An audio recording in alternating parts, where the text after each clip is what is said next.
Hello, Professor.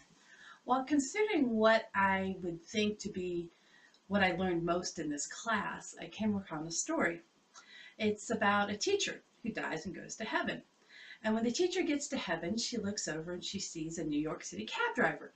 And she sees that the New York City cab driver has more crowns than she does. So she goes to the angel and she says, "Why does the cab driver have more crowns than I do?" And the angel says, "Well, of course, well, we give crowns based on results and what you did on earth." And the teacher said, "But I spent all my life teaching kids." And he says, "Yes, yes, I understand. And did any of them ever fall asleep in class?" And the teacher said, "Well, yes." And he said, "The cab driver, not only did no one fall asleep in his cab, but they prayed too." That got me thinking. I thought that was great because I want to be a good teacher, but I want to be that cab driver too. I want to keep them awake. I want to keep them excited. I want to do that on a daily basis. And I thought, well, you have to be a little bit of a teacher and a little bit of a cab driver. So what I thought, the most important part of the class to me was how to develop and deliver a speech, because that is what I want to do every day for my students.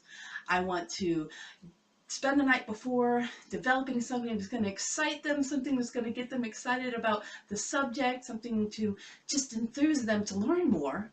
And I want to be able to come in the next day and deliver that information to them in the same excitement that I developed it in, so that they're excited too.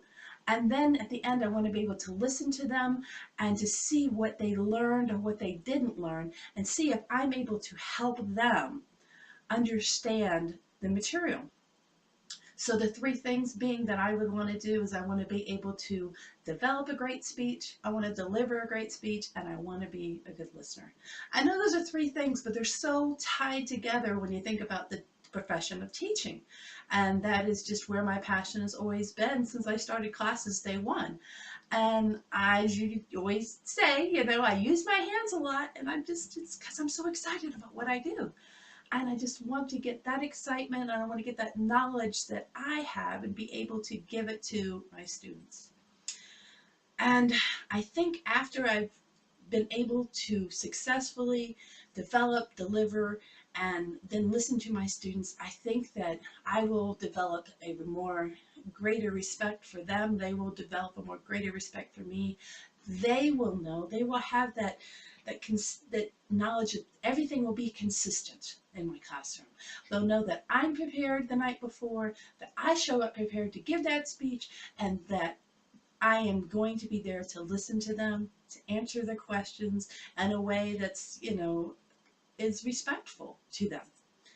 And that's just what excites me about teaching, and that's what I learned the most from this class, was how to give a speech and how I'm going to use it in my future. Thank you.